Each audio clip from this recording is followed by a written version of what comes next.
welcome everyone to the third event of the Undoing Queerness in the European South, Italy and Greece seminar organized by Billy and I.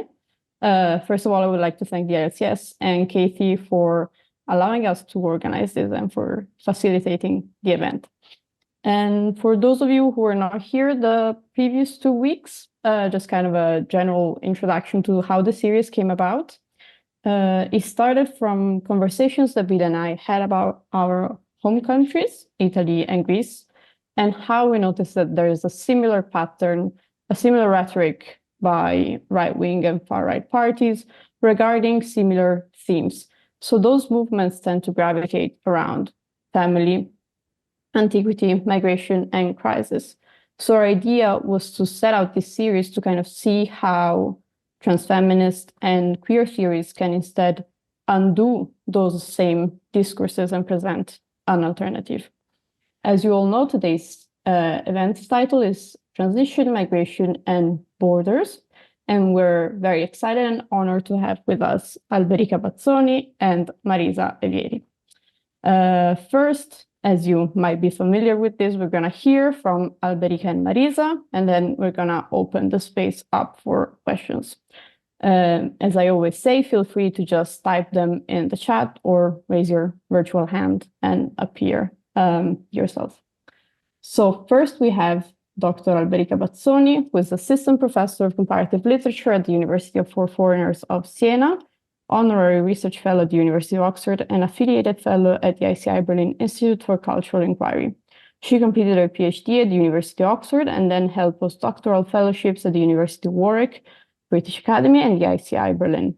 She's the author of Writing for Freedom, Body, Identity, and Power in Goliarda Sapienza's Narrative, published by Peter Lang in 2018, recently published in Italian in a revised edition with the title Scrivere la Libertà.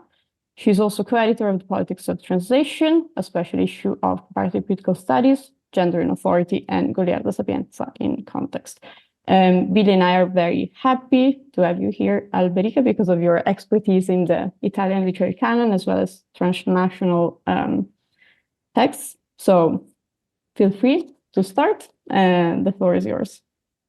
Well, thank you, Alice and Billy, for the invitation, and to the ILCS for hosting us. And before I start, I take this space to congratulate Alice, because she just completed and successfully discussed her PhD about a month ago. And I know this because I had the honor of being her co-supervisor. And so big congratulations. And I start from this also to say that her thesis was on the South and queering the South. And I learned a lot from supervising her work. And I think that the work I am doing now and I'm presenting today is also inspired or in dialogue with your work. And the title of my paper is Undoing Italy with Ferrante, Sapienza, Scego, and Lahiri, Transnational Approaches to Contemporary Italian Literature or Literature in Italian. I hesitate between these two. Can already put this there for possible questions and discussions.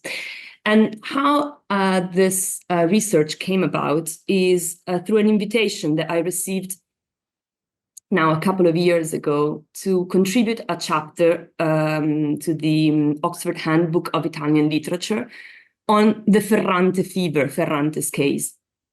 And specifically how Ferrante's case, and I'll say a few words for those who are not familiar with it. Ferrante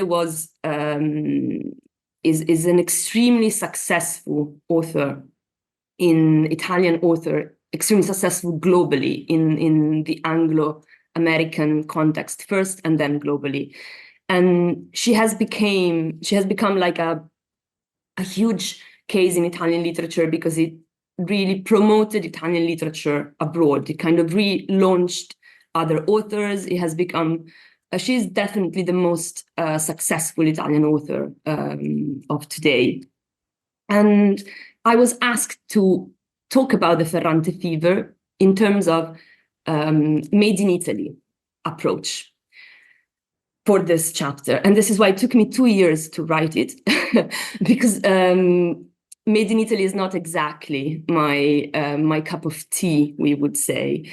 So I'm not particularly nationalist, or not at all. I'm not a patriot. The idea of something distinctively Italian that would be promoted abroad in the work of Elena Ferrante was not my research question. And I had to find an angle into this work.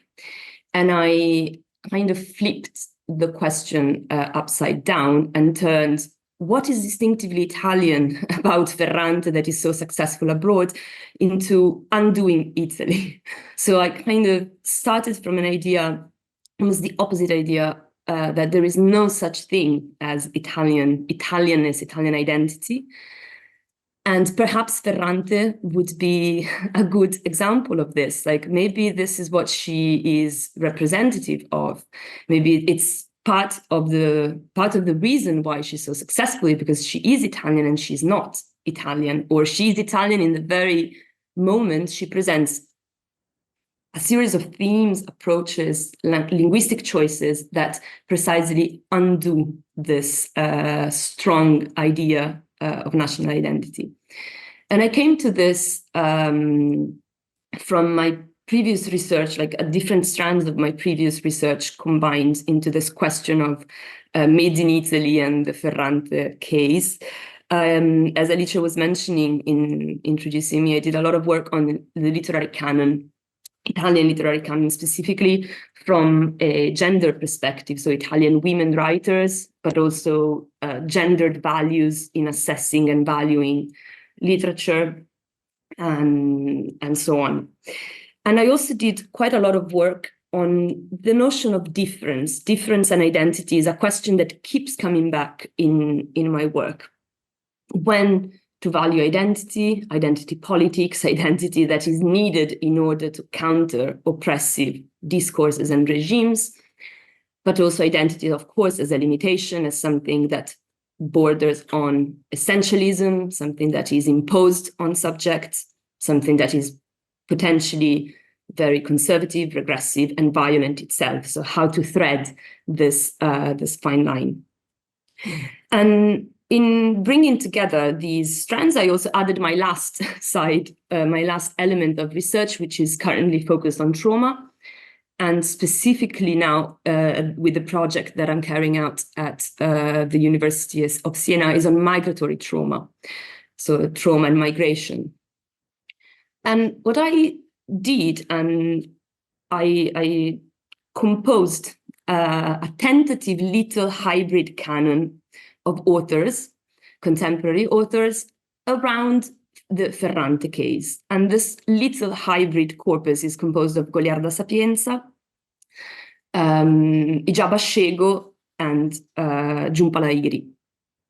And I will say a little bit about these authors in the second half, in the second part of my talk. But before getting to the authors themselves, let's say that these authors represent these differences in the Italian identity.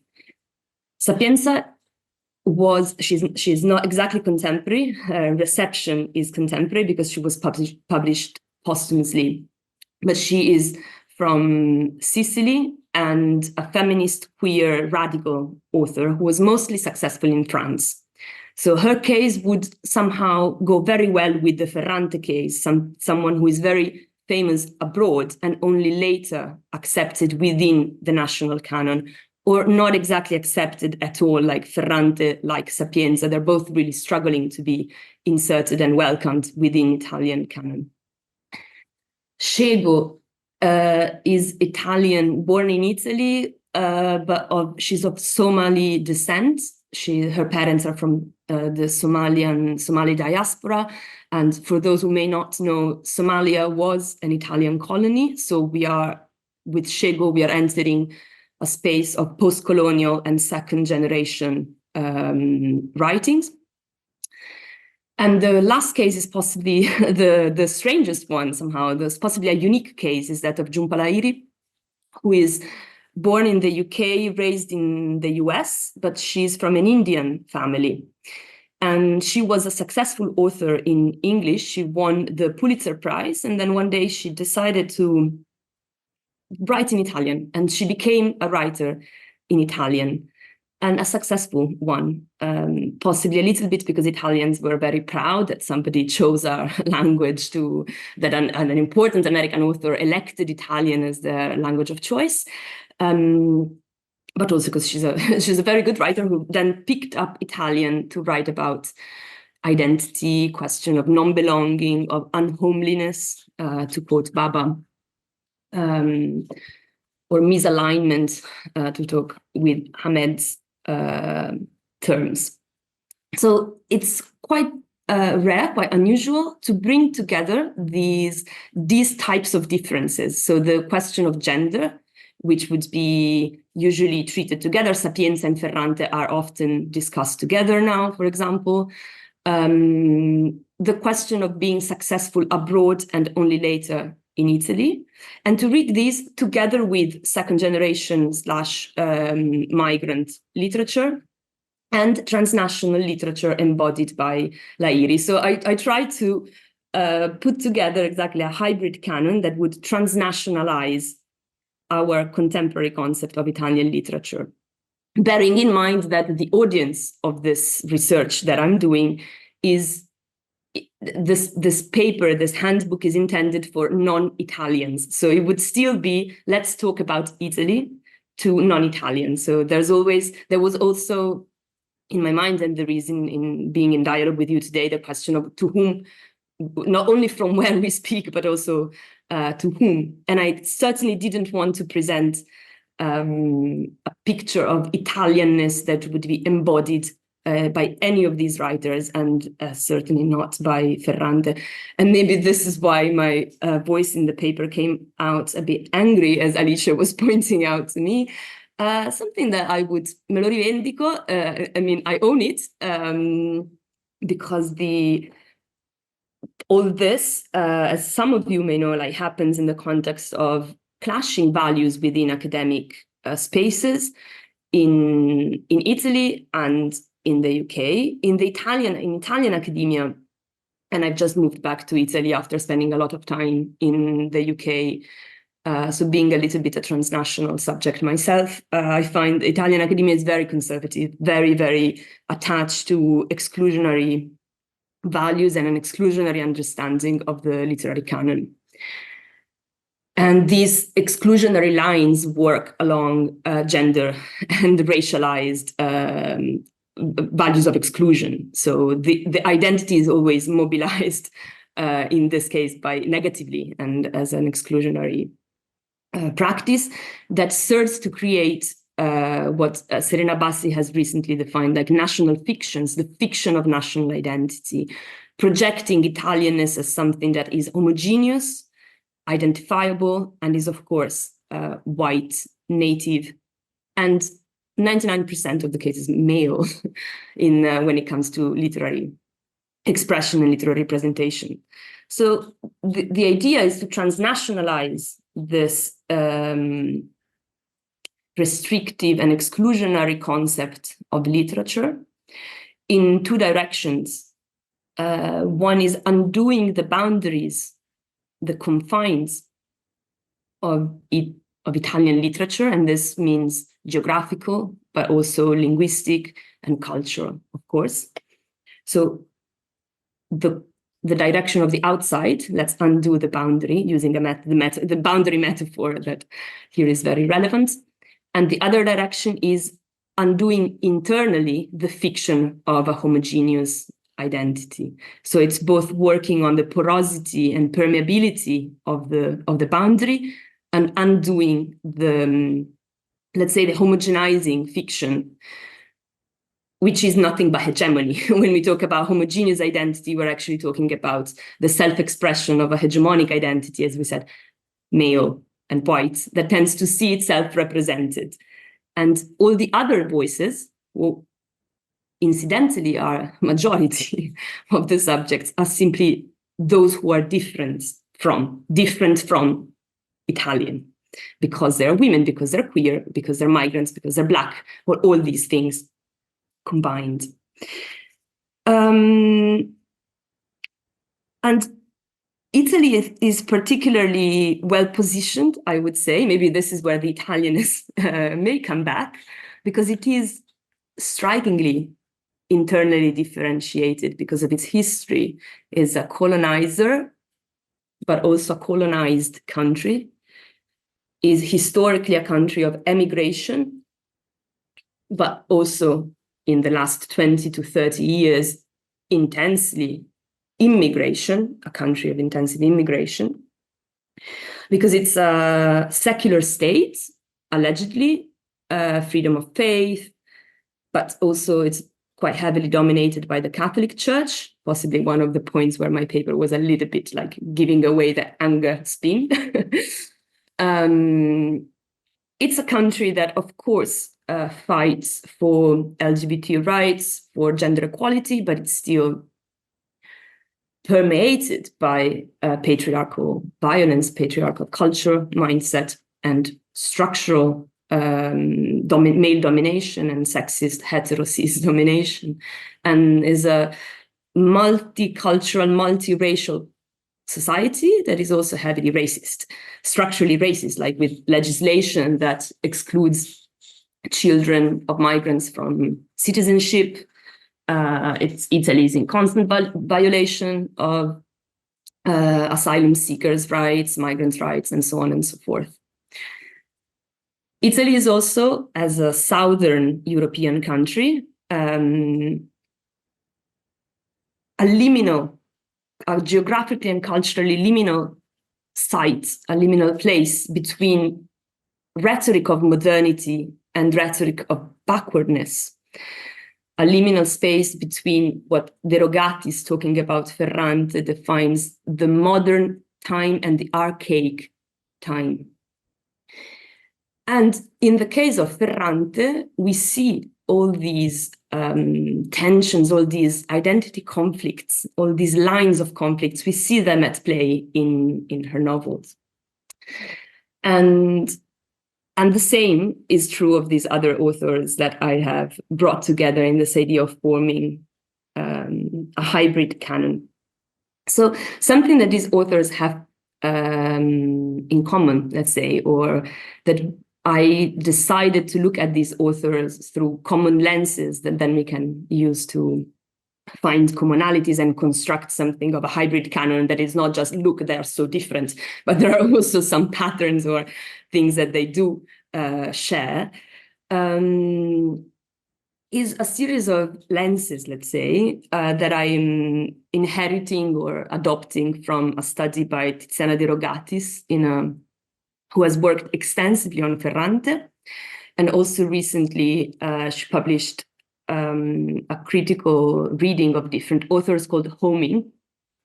And De Rogatis also composes a hybrid canon where she identifies a number of characteristics that would be recurring in contemporary literature that crosses national borders, like the cases that I've decided to bring together around Ferrante. And these elements are gender is the first one. So female writers, world literature as heavily impacted on by women, and not just women writers, but female characters and gender issues. So the question of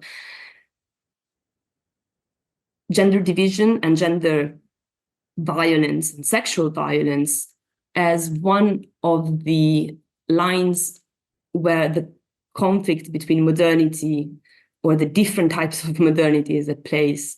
One of those lines where this happens, where it's heightened, let's say, women's bodies as a territory where these clashes happen.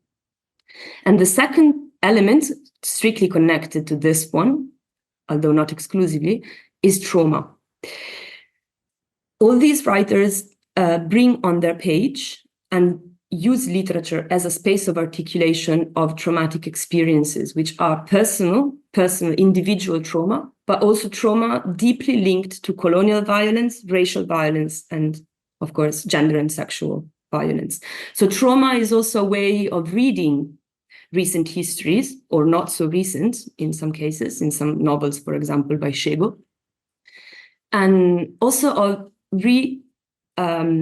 articulating, re-elaborating the role of literature itself, because literature becomes a space to elaborate these histories of trauma and to turn these histories into something creative, to imagine worlds that are inhabitable, that can be lived by creating hybrid identities, by not forgetting the past, but bringing into a new configuration of the present.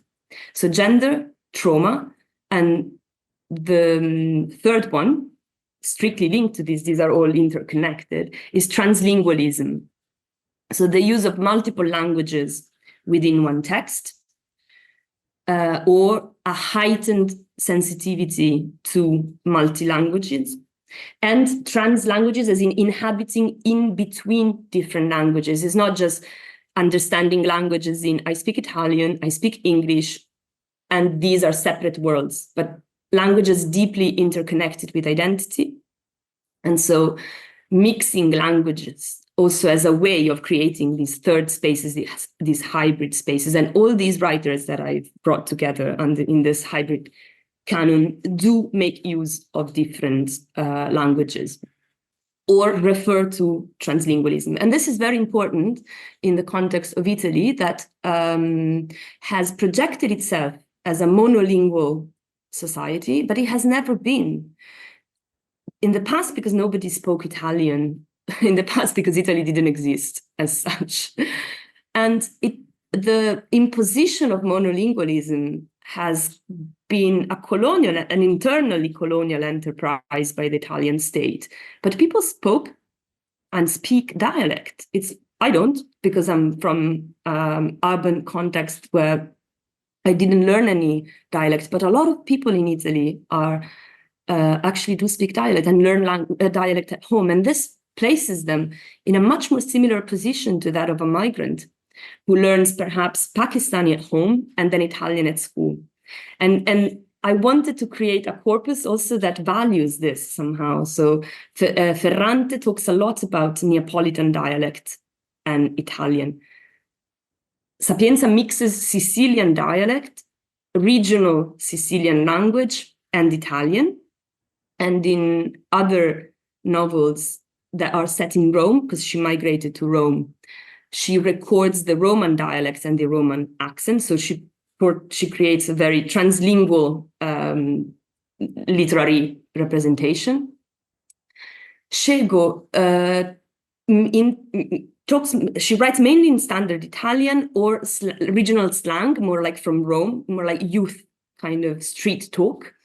And she mixes it with Somali language a lot. And one example that I just want to bring, because of course I don't have time to discuss these authors in detail, but one example that I want to mention from Scego is the word girro, which I have no idea how to pronounce it in Somali, but is a Somali word that she uses and describes or explains in her novel Cassandra in Mogadiscio, and is a word that refers to that we would translate as trauma.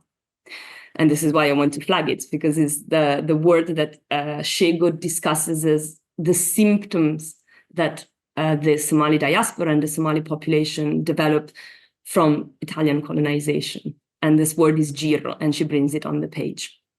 So translingualism. And of course, the case of Lahiri is incredible. She doesn't exactly mix languages on the page, but she reflects extensively on what it means. Actually, almost her entire production in Italian is about a sense of displacement in language, a sense of exile, a sense of having to reconstruct her identity when writing in Italian. And before that, the experience of being a Bengali speaker at home and learning English at school. So all these authors have in common this translingualism.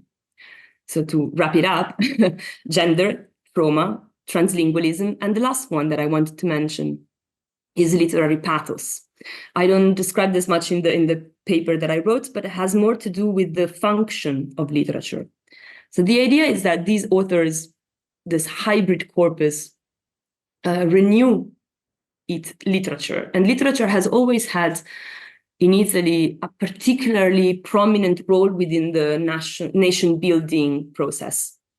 Literature was called upon to realize an Italian identity that wasn't there. I said the Italian state didn't exist. Nobody spoke Italian.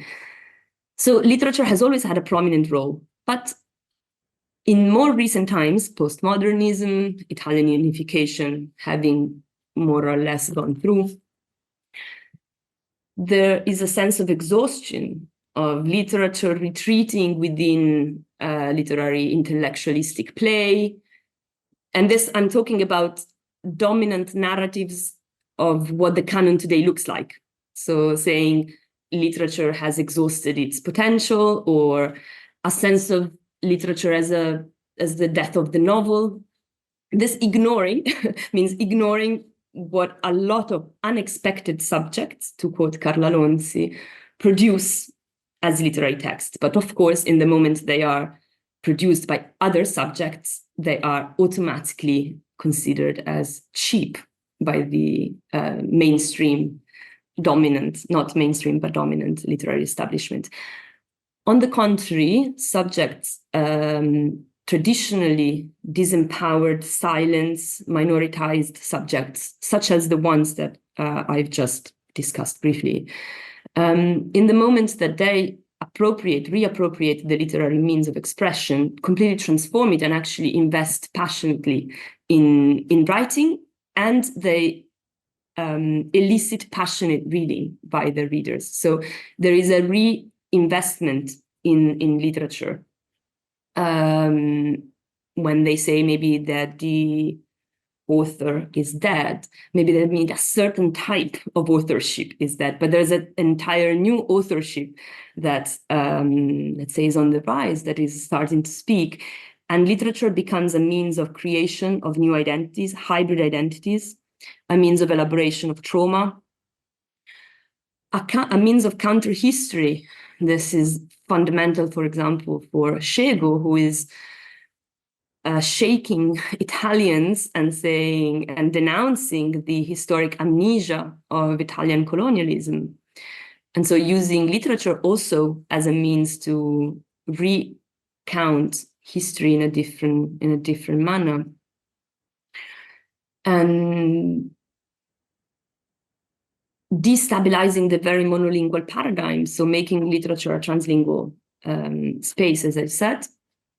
And finally, using literature, and this is true of all of these writers, as a non-pacific, non-pacified space of articulation of identities. So there's a tendency sometimes to flatten studies of this kind into sociological investigation somehow.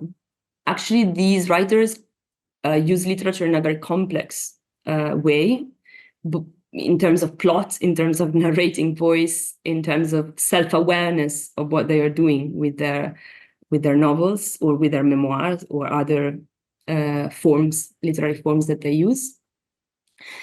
And there is a strong sense that literature is a place where you can articulate conflicting identities without getting stuck there. So these are all narratives that help us solve that problem that I keep bringing, that identities are needed, but they also need to be overcome, like new forms, identities that are not fixed, but also they're not like neoliberal versions of we can all we want, whatever.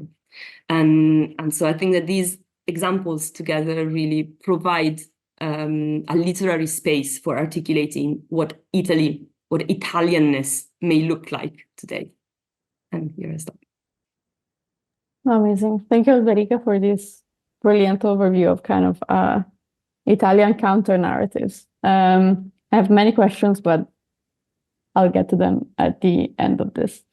Now we're very happy to welcome Mariza Avgeri, who is an associate lecturer in law at the Open University and a qualified lawyer in Greece. She has graduated with the Bachelor of Laws and a Master of Political Science from VU Amsterdam. She has completed a PhD in Maynooth University on transgender asylum claims in the context of international and European law, and has published scholarly work on this subject. She has worked as a legal researcher as well as a caseworker at the Greek Asylum Service and is a member of the Appellees Committee. She has participated in civil rights initiatives regarding migrant rights and LGBT rights, both as a lawyer and as a member of the queer community. So without further ado, Mariza, welcome, and the floor is yours. So, hello, thank you. Thank you for the organization, Billy and Alicia. And I'm happy to meet you all here. So I will draw on the great presentation of Alberica and say that I will present today some part of my work which has to do with decolonizing, with bringing forward the decolonizing framework for centering transgender and gender non-conforming experiences in migration and asylum. So in the context of this work, I will also problematize concepts such as fiction. So the fiction of what, as Alberica said, the fiction of what queer is, of what north or south or east or west can be, the fiction of that. How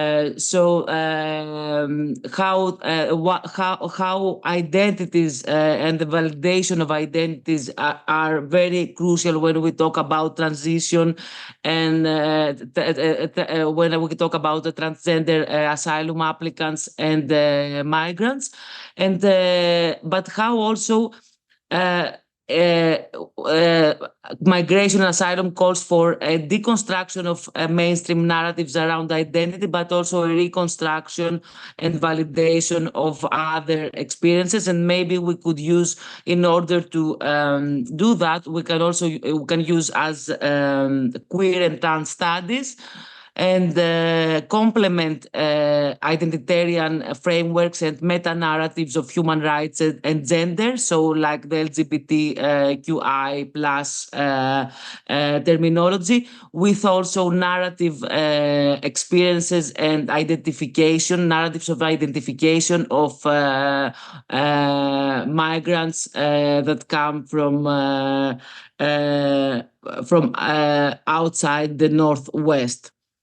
This also relates to translation. We see, people having to translate their experiences in some kind of validating Western framework, coming from outside the EU. I have worked as a Greek caseworker in the asylum service and as a member of the appeals authorities, and I have seen firsthand people trying to translate their experiences, their non-Western gender non-conforming experiences to a validating framework. And of course, Greece is a particular place where the Western fiction really intersects with the East, Balkan, Mediterranean, and so on, imaginaries and histories.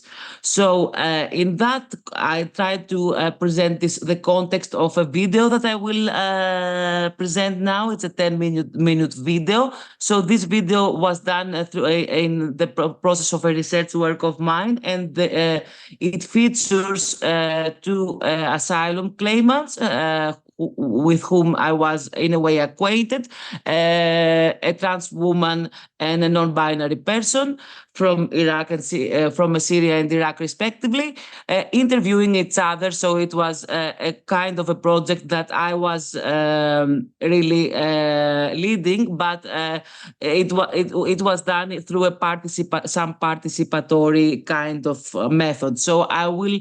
And then we are going to problematize things that we hear. So these people were at the time of the interviews in Greece as asylum applicants. and they are both queer, and they are trying to interview each other. And it was very interesting that after they were friends, so after the end of the interview, they were like, I didn't know that about you, and wow, we have never problematized. So it really shows how even the sense of community is formulated in terms of in hegemonic terms. So sometimes we don't permit the hegemonic discourse in order to transmit experience that we may not have the language, as Alberica said, which is also a point of conflict. So we may not have the language to tell it, and so we may share attachment, but we may not be able to delegitimize and find our own codes to express our experiences. And this is the problem when everything is being channeled through hegemonic discourses in order to be validated, especially when it comes to migration, immigration, to the what we call Northwest. So I will put now I will share my screen now. 1 minute, because it's not the most easy thing for me. So let me do that right. Okay. So if you can't hear me, just write it. Could you write it in the chat box so that I can?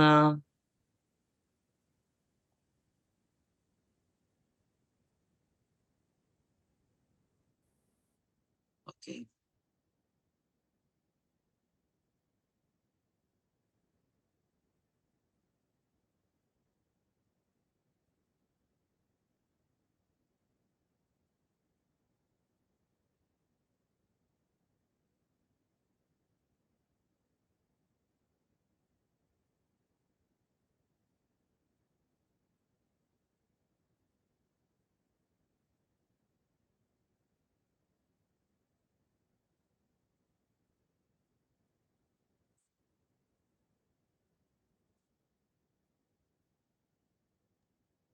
Mariza, sorry, did you start playing the video? I did start playing the video. No, for some reason it's all blurred. I don't know if it's a connection problem. Okay, I'm sorry for that. No, I'm sorry for now I that. can see it again. Okay, now it should be fine.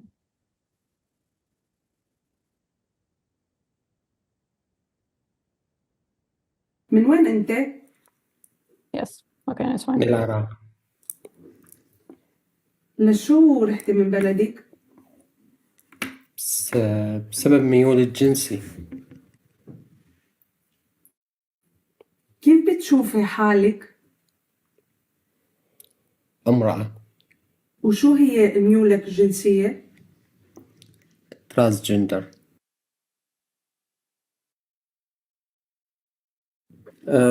وين كنا؟ السؤال الرابع. إيه. واجهتي مشاكل بسبب ميولك الجنسية ببلدك؟ أكيد نعم، واجهت كتير مشاكل. ما في أمان، قتل، تشريد.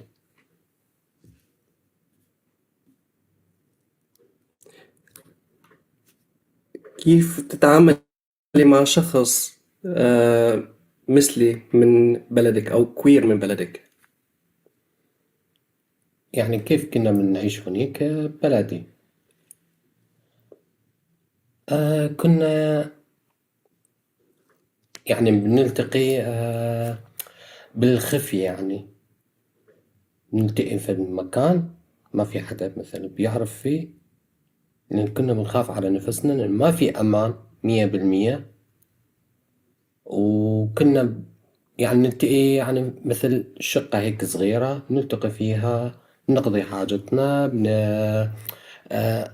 مثل يعني أنا ترانس جندر بلبس الملابس النسائية وبحب الميك اب وهيك، بس لما بطلع بالشارع لا، ما بقدر، إنه صعب قبل المجتمع وقبل كل شيء، يعني الأحزاب، وأكثر شيء الأحزاب الإسلامية.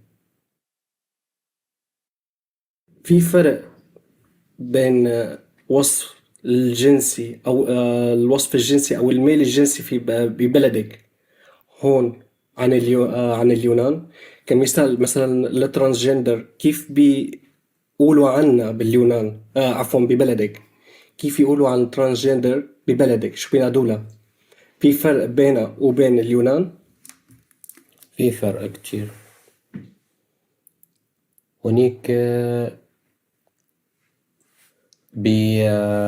بينادوا لها اسم غير لائق فيها، يعني ما بقدر أحكي إنه فيكي هذا الاسم ما بدي يعني بتذكره. ليش؟ لأني يسبب لي حالة نفسية، فما بدي أتذكر هذا الأسامي في بلدي اللي بينادوني إياها كأنا ترانسجندر.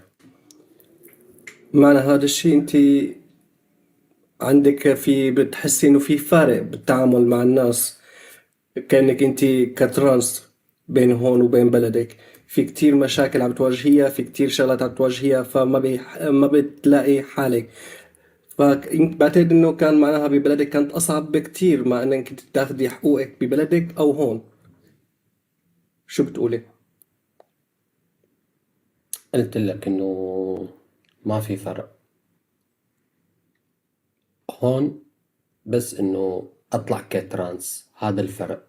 هونيك ببلدي ما بقدر أطلع ترانس، هون ما في حقوق كترانس جندر أطلع هيك كامرأة. بس هذا هون في اليونان اللي حصلت عليه، يعني حريتي يعني الشخصية، بس كتعامل وظائف هاي ما في، صفر.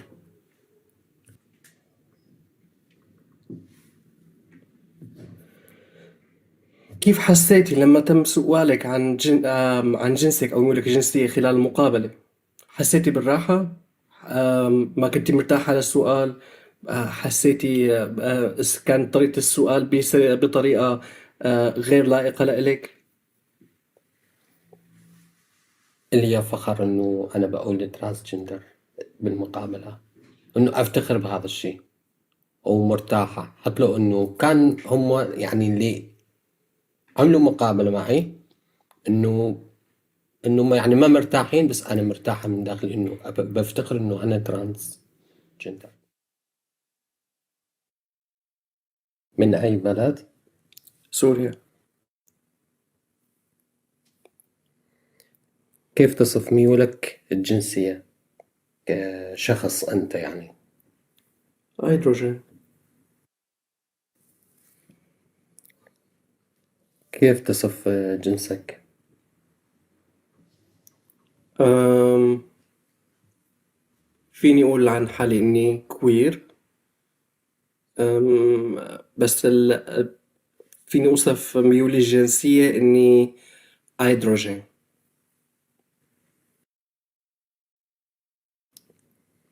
هل واجهت مشاكل بسبب ميولك الجنسي يعني ببلدك بسوريا؟ طبعا واجهت مشاكل كتير، خصوصا بعد ما بلشت الحرب. صار معي قصة إنه تم اضطهادي جنسيا بسبب القصة هاي. فسبب زاد الوضع سوء خلاني أهرب من بلدي أكتر. طبعا في مشاكل تانية بسبب ميولي الجنسية، آه، كالتعصب الديني أو الجماعات الإسلامية أو حتى بالنسبة كمجتمع سياسي غير متقبل يعني هذا الشيء، وما في يوجد ما في أي حقوق لنا يعني بصراحة. أقل شيء إذا حدا عرف بهذا الشيء بيفوت الواحد على السجن. كان هذا أقل شيء. طبعا غير عدة مشاكل الواحد بيمرق فيها، خصوصا بالسجون وتعذيب وهالقصص هاي. مو القصة البسيطة إنه الواحد يفوت على السجن. كيف تتعامل مع الشخص الكوير في بلدك؟ يعني كيف كنتوا هناك تتعاملوا؟ كيف كنتوا يعني تلتقوا بتمارسوا حياتكم؟ هلا أول شيء إنه الواحد يتعرف على شخص مثل الجنس كان كتير شغلة صعبة جدا، لأنه مو بهالبساطة. أول ما الواحد يعرف حاله إنه هو مثل الجنس بيحس حاله إنه هو الوحيد حواليه اللي عنده هذا الميول، الإحساس اللي هو عم بحس فيه. فبعد جهد جهيد لحتى الواحد إنه يقدر يطلع من القوقعة هاي، بتبلش معك بالسوشيال ميديا لحتى إنه الواحد يتعرف على غيره. بس الواحد يقدر يتعرف على غيره أغلبيتهم مجتمعات مغلقة، غير مو مفتوحة، أماكن سرية، أم، حفلات سرية، كله بالسر، ما في شي بالعلن. وإذا صار شي بالعلن حتكون مشكلة كتير كبيرة. شو الفرق بين يعني بين ميولك الجنسي في بلدك وفي اليونان؟ قصدك توصيف الجنس؟ توصيف يعني الجنس. مم. أوكي. هلا للأسف ببلدي لا يعتبر، ما في عندهم أي ثقافة، لا يعتبر في ثقافة جنسية. ف فكمثال الجي بينادوا له لوطي، الترانس بينادوا له شيميل. أسماء كتير سيئة ولا توصل، لا ما في أي نسبة للاحترام أو أي معنى، ما في أي معنى للاحترام. بس هي اعتبارها عن إهانة، تعتبر إهانة. ما في عندهم أي ثقافة إنه هذا اسمه مثل الجنس أو متحول جنسيا أو شو ما كان هو نوع. ما في احترام لهذا الشيء، فبيوصفوا بأسوأ التسميات بدون أي ثقافة موجودة داخل المجتمع بشكل عام.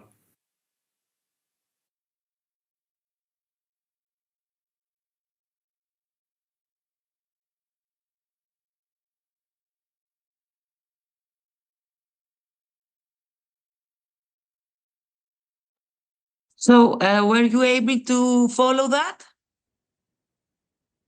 Okay, that's great. So I will now problematize some of the things that we heard. I hope it was interesting for you. It was part of a larger documentary that we did. And it was, let me share just my screen.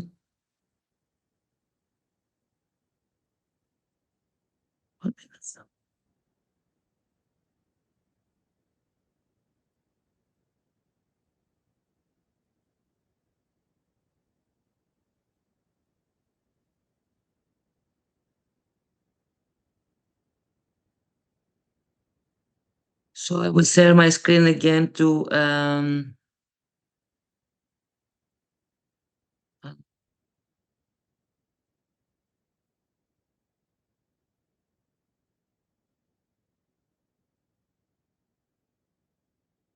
okay, so I'm going to problematize some of the things that we heard. It was quite, I think, evident that we saw this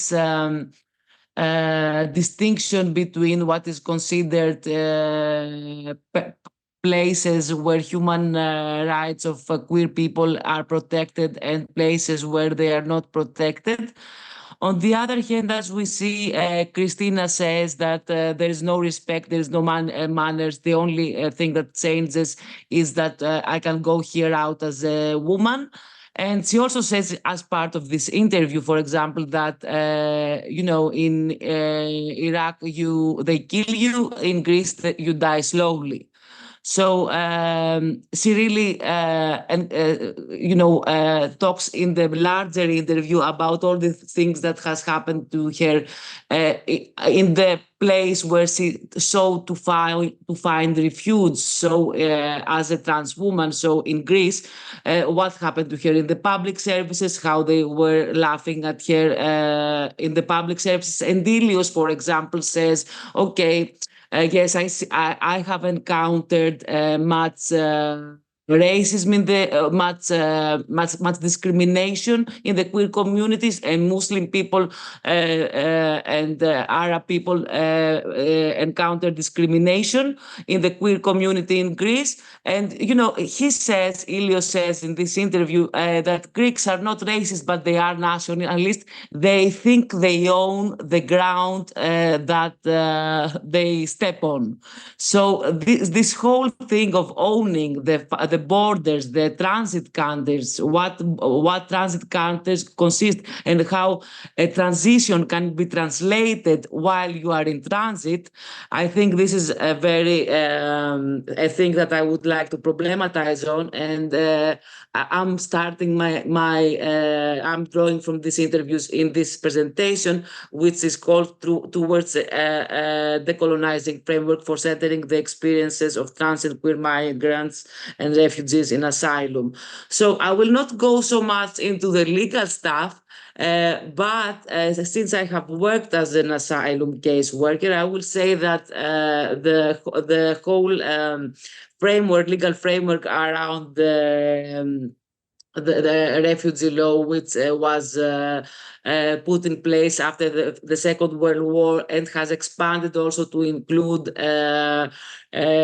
membership to a particular social group, people that are persecuted due to membership to a particular social group, which has been expanded to include also gender and gender identity and sexual orientation in the last decades. So this legal framework has to do with acknowledging that the person who, owing to a well-founded fear of being persecuted for reasons of race, religion, nationality, membership of a particular social group or political opinion, and is outside of the country of his nationality, and is unable, or owing to such fear, is unwilling to put themselves under the protection of the country, this person is a refugee. So a person that is persecuted, so in risk of serious harm for reasons of discriminatory reasons of also gender identity currently, and sexual orientation and gender, and has a well-founded fear. So this has also a subjective and an objective element, and cannot claim protection in that country, either because that country is transphobic, or because civil society is transphobic and stigmatizes and discriminates to a serious level. What's considered serious is under, of course, debate always in refugee law, and the country will not protect you. So there is this whole conceptualization of several countries, especially in the Northwest, protecting the rights of queer people.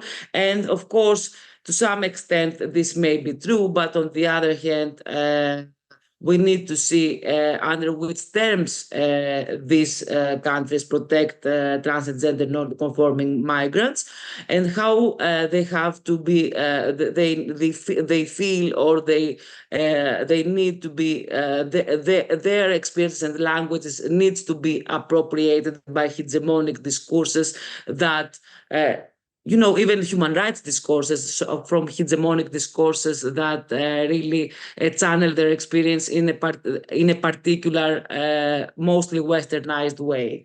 So, according to Betts, decolonization has figured in recent years in the intellectual attempt to reconfigure the world by decentering it from its Eurocentric representation. So this whole effort for the formerly acclaimed Eurocentric bourgeois vision of the world to be replaced of a mindset that is more context-specific, more inclusive, more just. So transgender and gender non-conforming intelligibility, so even to be acknowledged as a transgender or gender non-conforming person, has to do with how your narration is validated, and how it really interrelates with the surrounding context and culture. And unfortunately, the current affirmative framework is based more mostly in Western research and advocacy, and we need to permit that, at least in the legal realm. So we need to permit that in order to be able to hold space for other voices to be centered. So as Ilios mentions, there are no words in their culture to express non-normative gender identity, expression, and sexual orientation. So they say that in my country there is no such thing as sexual orientation, and one must think that what would happen if the applicants did not have how applicants' experiences are diverge from the Western norm, but on the other hand have to be expressed in Western ways in order to be acknowledged. So gender nonconformity may lead to persecution and discrimination within the country of origin, but also in the country of reception, as Christina said, if it doesn't fit the identitarian framework that is represented in human rights and gender meta-narratives that are dominantly mainstreamed in migration and asylum advocacy. So, of course, I think even we as researchers and what is mainstream in the legal realm, in academia, the whole terms in which we speak in sometimes reproduce, they are very important and relevant and valid in order to give access to protection. So we need people to be protected. On the other hand, we need also always to be more inclusive and try to reflect on how we can hold space for anything that becomes the status quo to recenter other voices in an equal and affirmative way.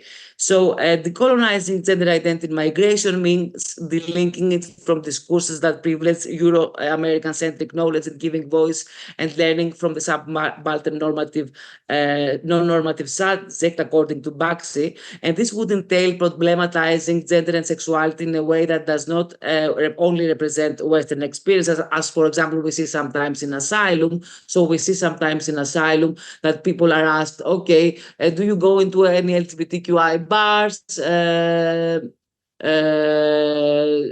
How do you identify yourself, or are you very religious? Did you have some conflict with your religious belief when you realized you were gay or trans? So we see that we project a particular emotive journeys into queer migrants. So, for example, a particular process of coming out and so on. So we need to center also experiences such as Christina's transness and Ilios non-conforming gender and sexuality as a lived reality across states and cultures and in transit, and intersecting with their status as migrant and asylum claims in Europe. Also, in the larger picture of this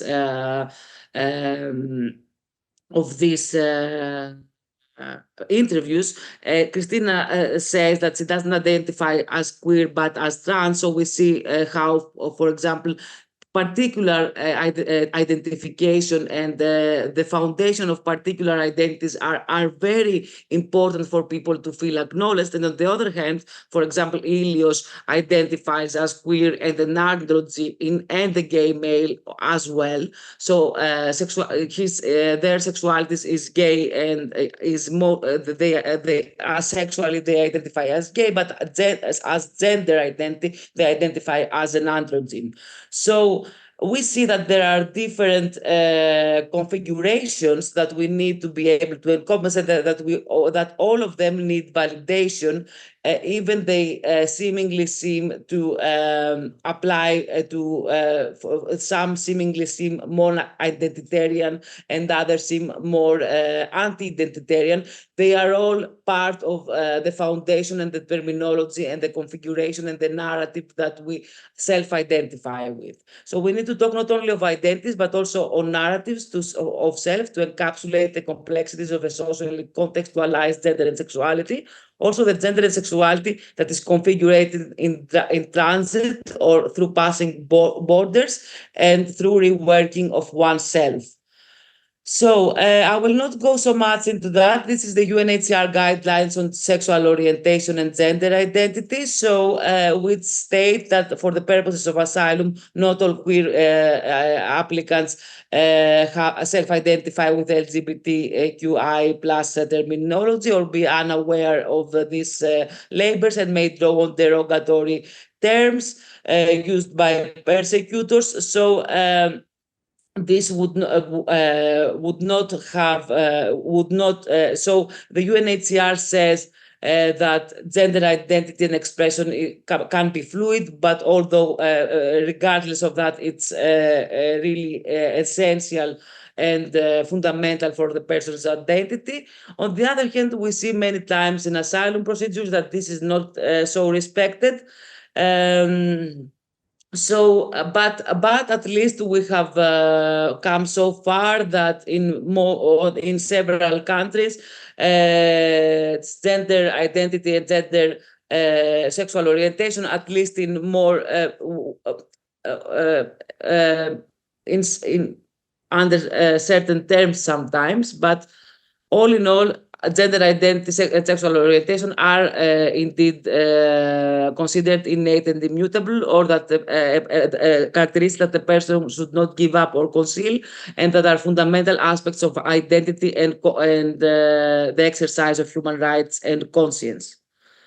So, trans phenomena in refugee law. So, Stryker says there are some challenges there. Stryker, a prominent writer of transgender studies, says that the analytical framework for understanding gender diversity that has emerged from transgender studies is inadequate for representing the complex interplay between race, ethnicity, and transgender phenomena. And we see now, this was written, of course, 20 years before, but we see that in these 20 years, some big effort is happening for these things to be highlighted. And Crenshaw said also a long time ago that the problem with identity politics is that they fail to recognize intragroup difference, and not that they fail to transcend difference. So the problem with identity politics is not what the previous speaker was saying, that it's not about a homogeneous identity. So it's not to transcend difference, but the thing is to highlight the difference that makes a difference. So the thing is that identity politics, as Crenshaw said many times ago, many years ago, is that they mainstream certain voices are dominant within certain identities, while others are being excluded. So that all in all, the difference that differentiates the impact and the risk that is that someone is encountering. These differences that make the difference in how risk is distributed are not really highlighted. So the challenge is a radical revision of the politics of identities or rights talk and of the rights claims of sexual minorities in order to develop an account of them that reinscribes neither in the identity fundamentalism, so prevalent among earlier social movements in, for example, US gay and lesbian rights movement, but not also the deconstructive identity iconoclasm that we can see in the queer theory in particular. So, and this is where I want to problematize queer theory and trans studies. So queer theory is more iconoclastic, is more challenging identity categories, is saying that, even producing an identity such as trans or homosexual. So queer theory used to be, it has moved in several strands now, but it used to advocate, for example, that, the fact that we draw on a definition that makes visible how we diverge from the the normative definition is in itself homophobic and transphobic. So it really reinscribes the whole normalization of hetero cis status quo. So, but trans studies really are more open to identitarian claims, and Whittle, for example, says that we do not need only to deconstruct, we need also to reconstruct identities, and that there are several gender geometries, configuration of gender geometry, and all of them are valid. They need to be centered around the people that experience them. So, and Leslie Feinberg, transgender author and activist, has said that I mean, opposing to this fluidity of gender, I have noted here what Leslie Feinberg has said, and Leslie says that at some point I realized that my deepest, most abiding sense of myself was male. So this definition of masculinity is needed for Feinberg, and when I saw that there was an alternative, that the hormones really work, I knew that I would rather live my life as a man. As a man, a more integrated sense of myself began to emerge. So we see here how transition, transit, and belonging, and home, and purpose, and the narrative approach according to Prozer of becoming oneself, reaching a place. Sometimes it's useful to delegitimize the concept of reaching a place, but sometimes people need to reach their body as a home, their home as a country, and so on. And we are attached indeed to norms, which is something that trans studies, in complementation with queer studies, really do manage to Mariza, highlight. Really sorry to jump in. As I am aware of time, could I ask you to wrap up in the next 3 minutes? Because we Thank you. I'm sorry. Yes. have some time to open up to the public for discussion. Okay. Apologies Okay. for Great. interrupting you. So But, I will please now do say. conclude. Yeah. So I will now, for the end, say that here is a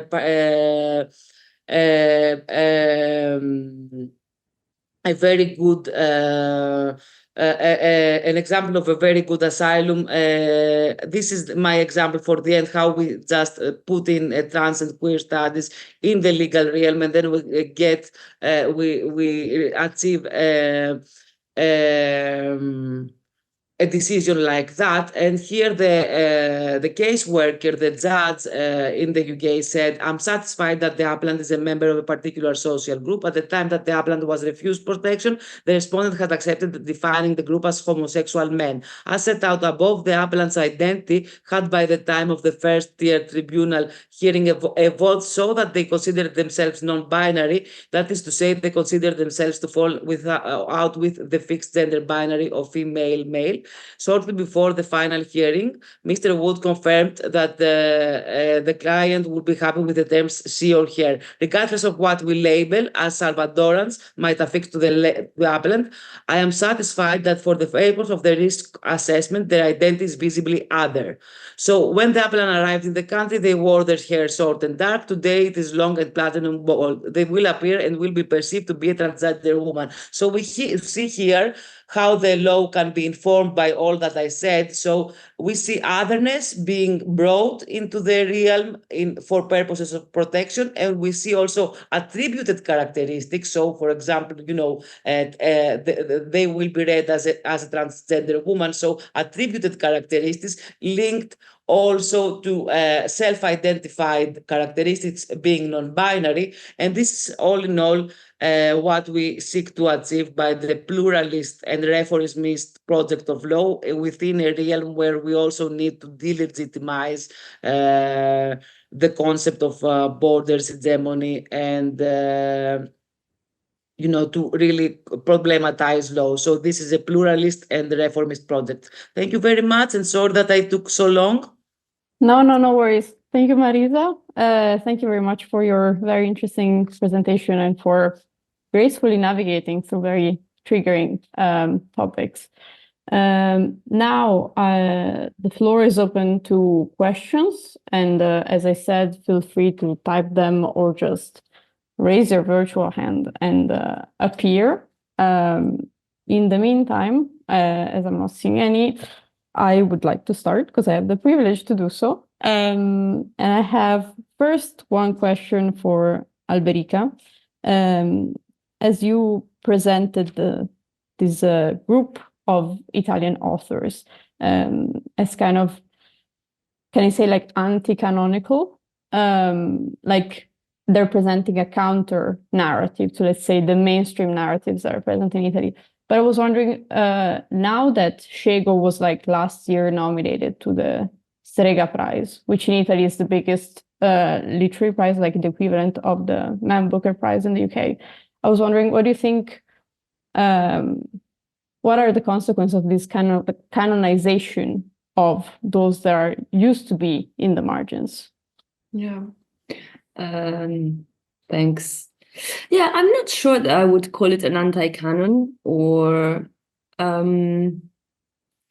but a reconfiguration of who counts and who doesn't, maybe, or it's situated in a context where these voices are marginalized, even though with differences that they're not in the same situation. It's interesting that Scego was nominated for the Strega Prize, and Scego would be the least, the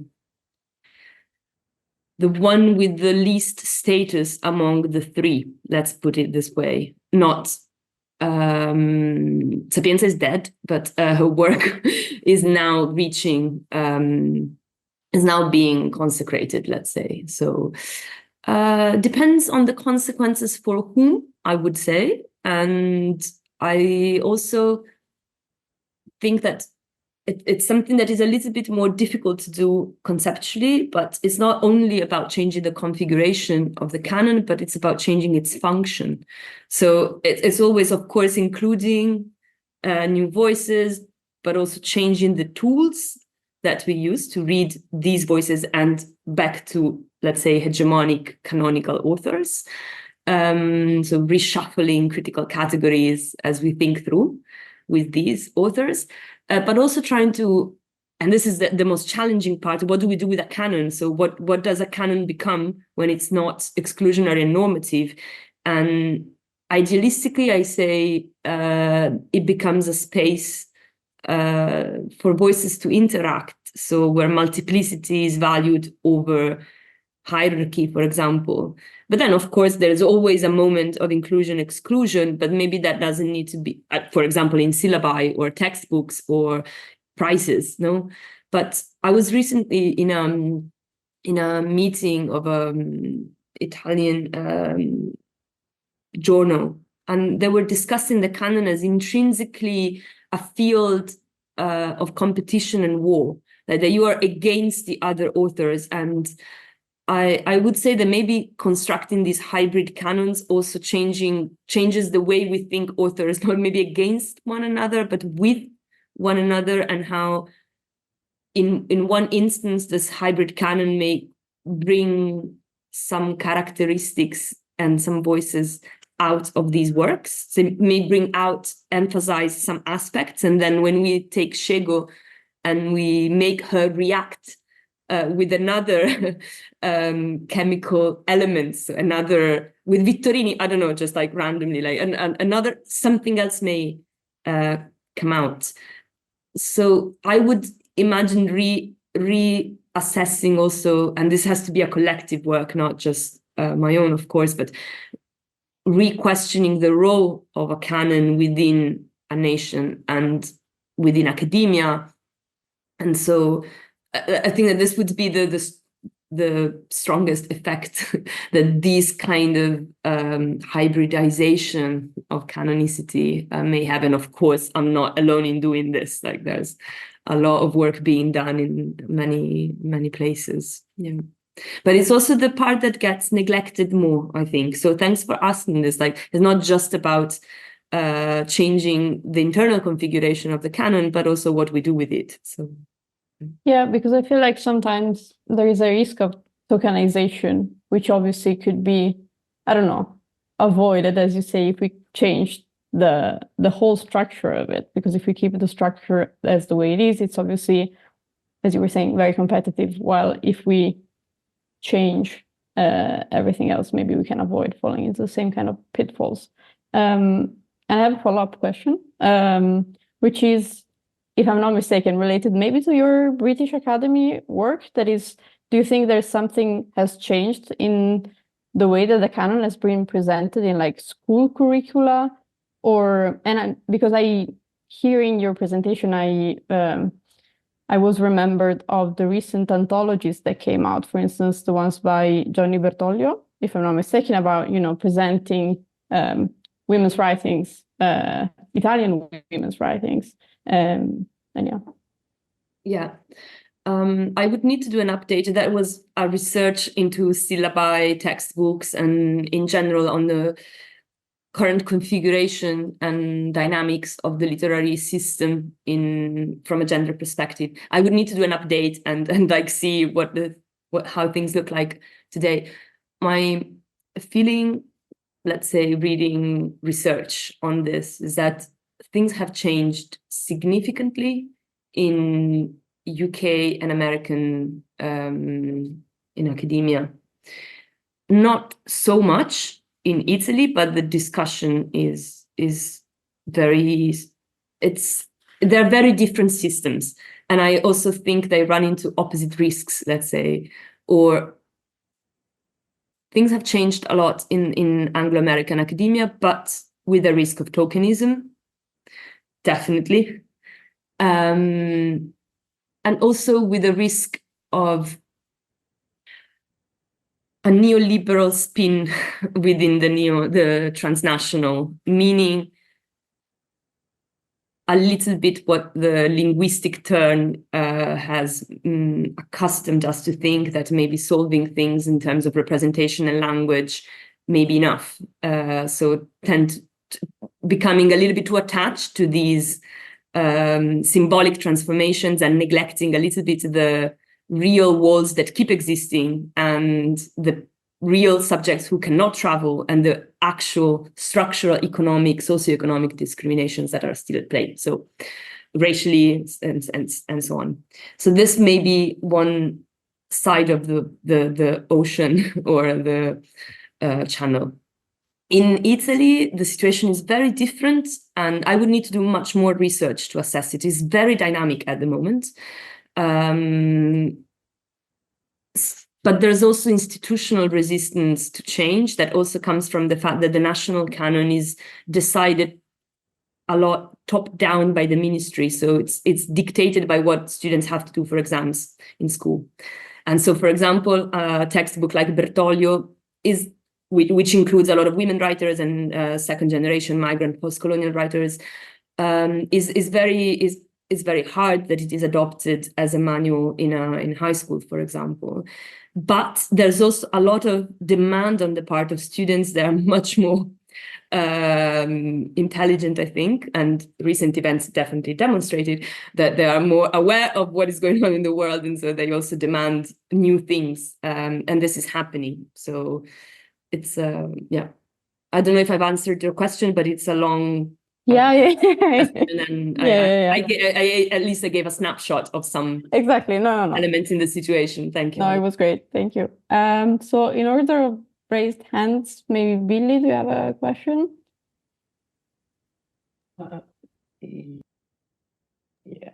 Yeah. Okay. Thank you both for this session. So I have a question to both you, Alberica and Mariza, and a question that is focused on Mariza's presentation.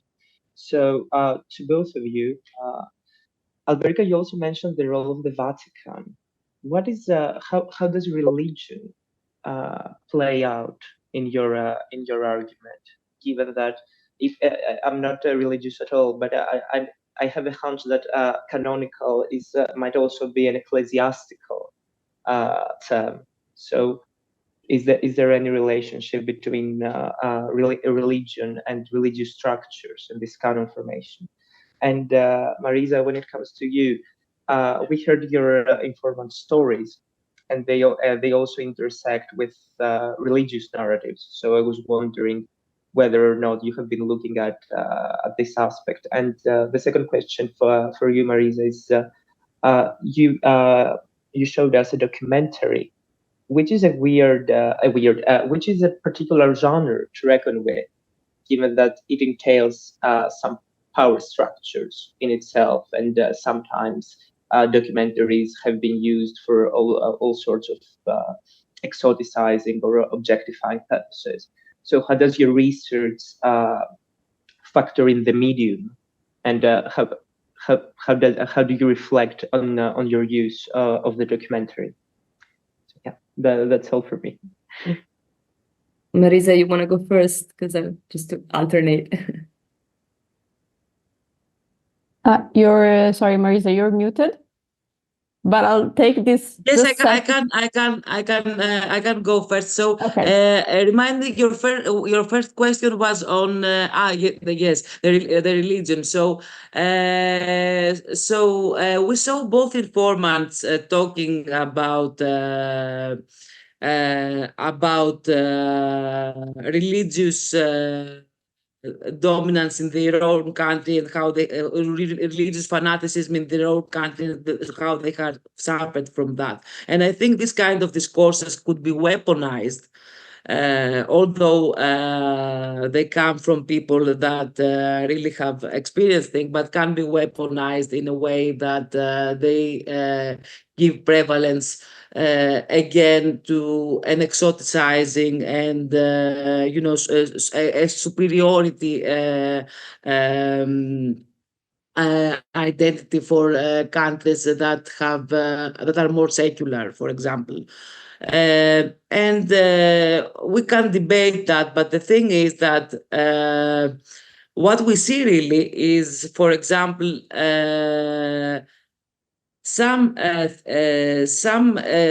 we see that, for example, in asylum hearings, where people there have been researches where we see that as a caseworker anticipate from asylum claimants to show that they have a conflict with their religion, because their religion is considered at least predominantly homophobic or transphobic, and some person may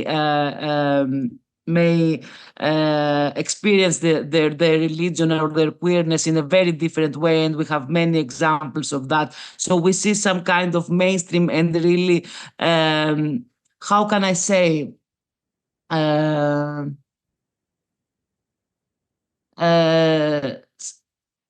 it seems like we see homophobia and transphobia only outside of our own realm. And sometimes there is an assumption that people should comply with our own ideal of what a progressive agenda or a progressive identity is. And sometimes we need the politics, religion, and identity to align in ways that they have aligned, that have been mainstreamed mainly in the Northwestern research and advocacy. At least in the previous decades. I think much work is being done now, and I'm not updated in all. So according to, regarding your, so for example, we as asylum caseworkers sometimes are expected to expect particular emotive journeys or milestones from queer migrants, that is based in research that has been done mainly in cis male, white male people. So projecting these milestones in another social context and not understanding how it interrelates with the social location, and that's why I was offering a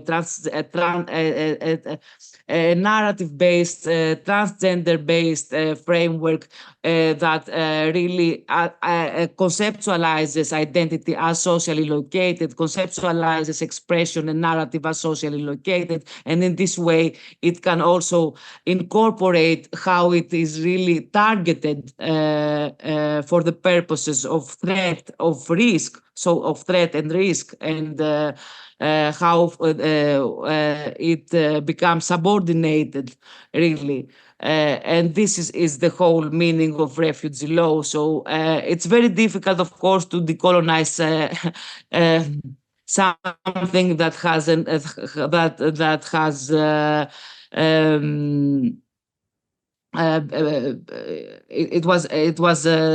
Refugee Convention was put in place in 1950. In the 1950s, after the World War II, and it really is a humanitarian quest and a humanistic quest and a humanistic demands for things not to happen again in that way, not totalitarian regimes, and just a guarantee against totalitarian regimes and against the brutality of certain ideologies. But on the other hand, it's very difficult to put the superiority of whiteness out of it. So I think it's really a very humanistic and humane tool. On the other hand, it incorporates some aspects that were present at that were not problematized as such back then, or they were not problematized in the terms that they are now problematized. And now back to your second question. So I tried to really mitigate the risks of producing a commentary on a documentary with informants through mainly using really making very clear my positionality as a Greek researcher and and how this documentary was produced. So really making the positionality of me evident as a non-binary Balkan person with an EU passport that comes off as queer-looking, but with no asylum background, no gender dysphoria, really. So I tried to be very clear about my positionality, but also I tried to do to edit and make the interview together with the informants. So I tried to build the interview together with the informants and really be sure that in every part of the process they were included. So they were we did the editing together, we put the video together, the commentary was introduced to them. So of course it cannot be always mitigated, this risk, and in a way you just must be very clear about the limitations that such a project may have, I think. But I try to to bring in anti-essentialism and positionality and situated knowledge within the whole project. And that's my answer. Thank you. And Michela?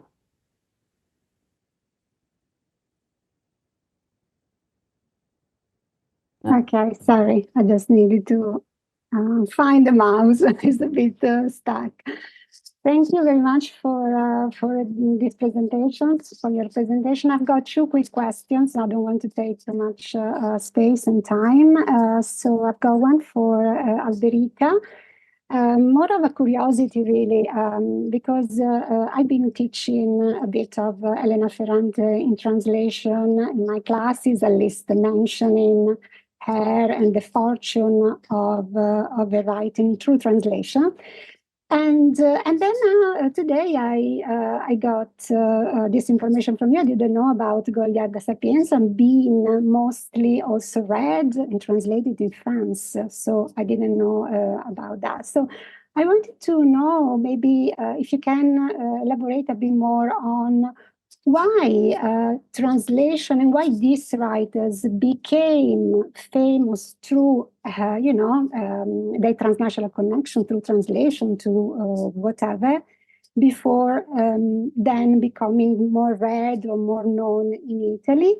Is it because of the South? Is it because of this utopian idea about the South? Yesterday I was at this meeting organized in Siena that talked about also the fact that in the South was this utopian place for LGBT people that could be there and could, in particular men, that could have sex without being risking to be, criminalized or put into prison because there were no laws punishing that. And so, I wanted to know if there's also a reason to locate in this fictionalized construction of Italy in relation to the South in particular. So, all the ideas that come with that.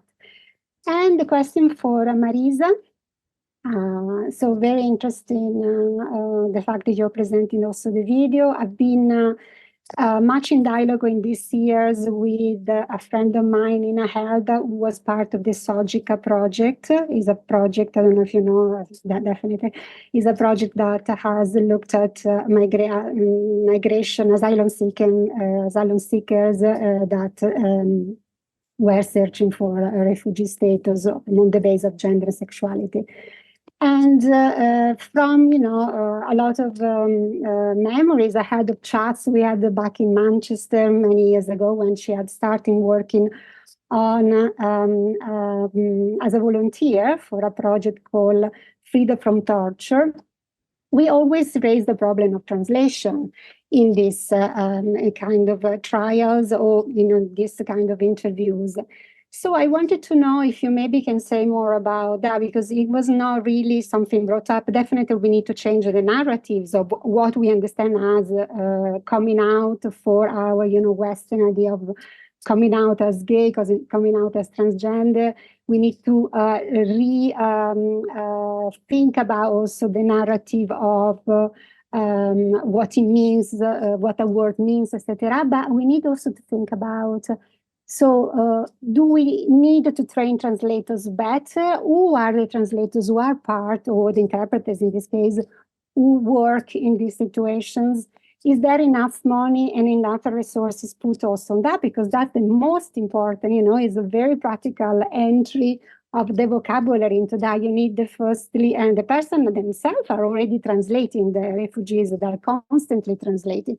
But then there's a different stage when they ask for being interpreted. There's also a subsequent stage that is the interpreter translating from them. And sometimes, there's a lot of work done on this interpretation by Mora Ingilleri on asylum seekers and translation in US, for example.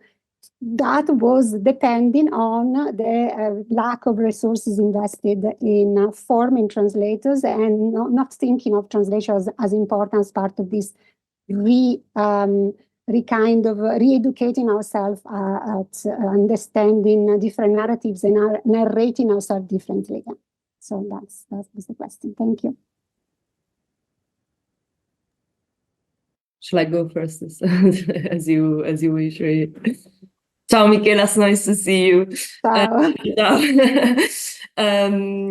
I answer. Okay, I go back quickly to a question by Billy about the Vatican, and the answer, the short answer, is that it does have a role in terms of censorship, not so much in terms of literary value, but in terms of what is published in textbooks and what is taught in high school, not to mention earlier stages of education, but in high school, speaking with practitioners in the publishing industry, especially for school textbooks, the Catholic Church does have a role in saying, in giving a clear sense of what is acceptable and what is not. And of course, we are fighting battles like in wars, really, in schools now to teach anything that has to do with sex. A few years ago, I can't remember exactly the year, but there was a school where they were teaching a work, I think was by Silvia Ballestra, maybe somebody in the audience remembers, where there's a scene of like a sexual, what is it called? A blowjob. I can't find the polite word for it, between two guys, and the parents were like, this is outrageous, this cannot be anthologized. So this is the main role. Not so much in universities, because it's much less controlled and less controllable, but that also varies regionally. So in some areas, the presence of the Catholic Church, also in terms of intelligentsia and intellectuals, let's say university professors, is more present, and in others is not at all. So that would be the short answer. And the reasons, the question of the South is central for sure, even though I think it is very hard to track it. Like, where do you, because it's not so predominant in terms of reviews, or not as central as the question of gender. And for Sapienza, also queerness and radicality, something that is not important for Ferrante. And maybe this is a difference between Ferrante's success in the US and Sapienza's success in France.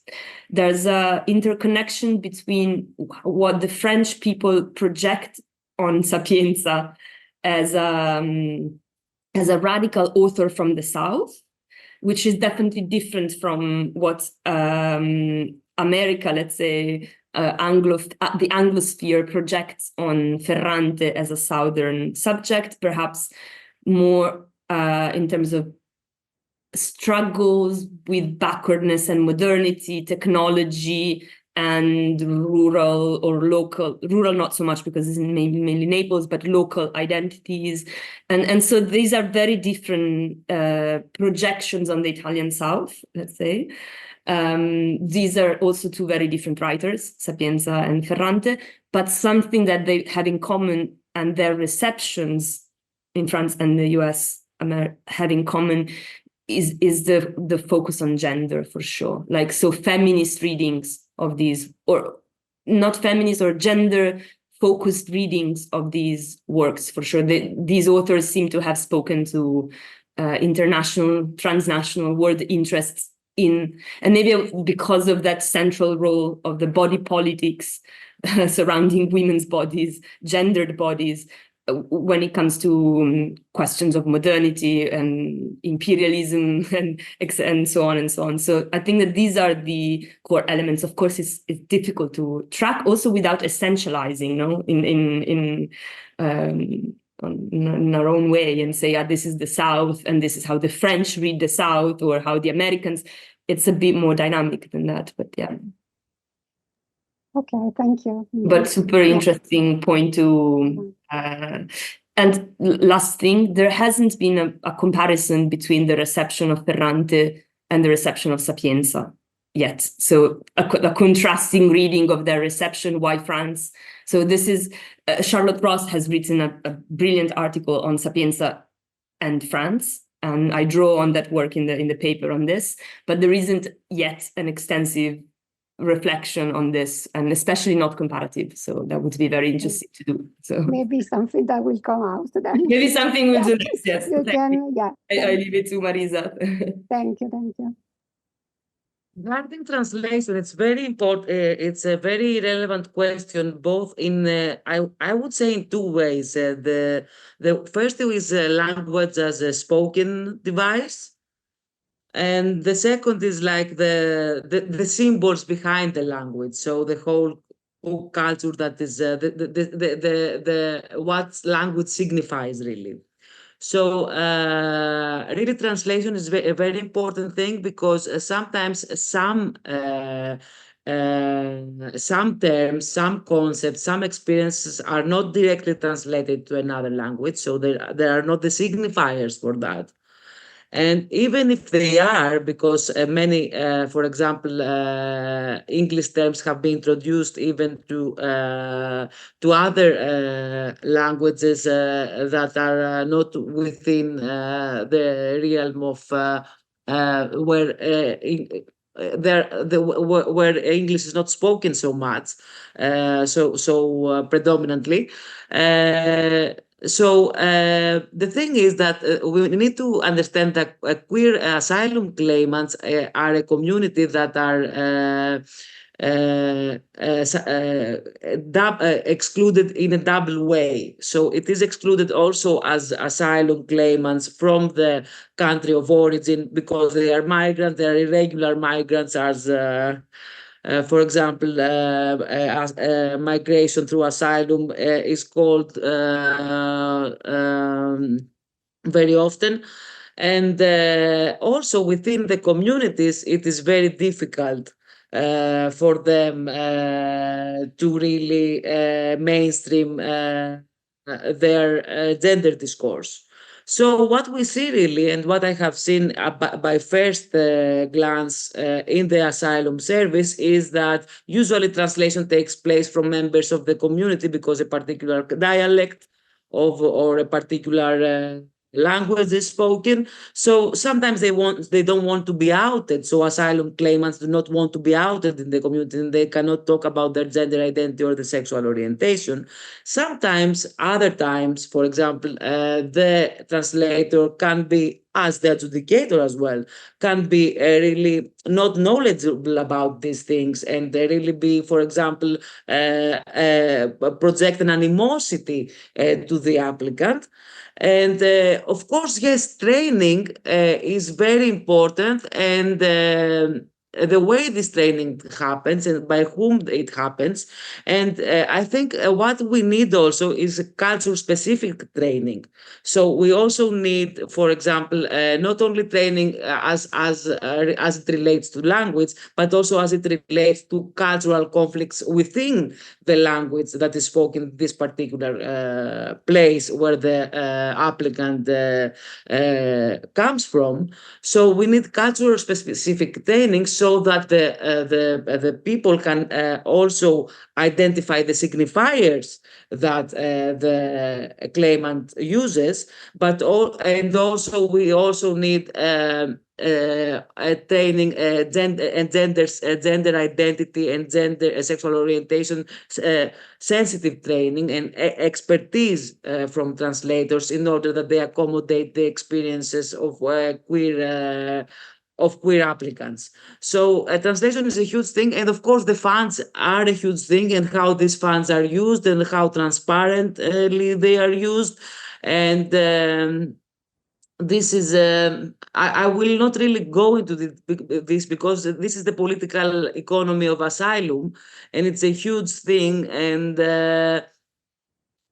I think there are several dynamics within the same this whole humanitarian or humanistic agenda sometimes accommodates also ways to reproduce hierarchy, reproduce borders. At some level, some exclusions are inscribed within the same system.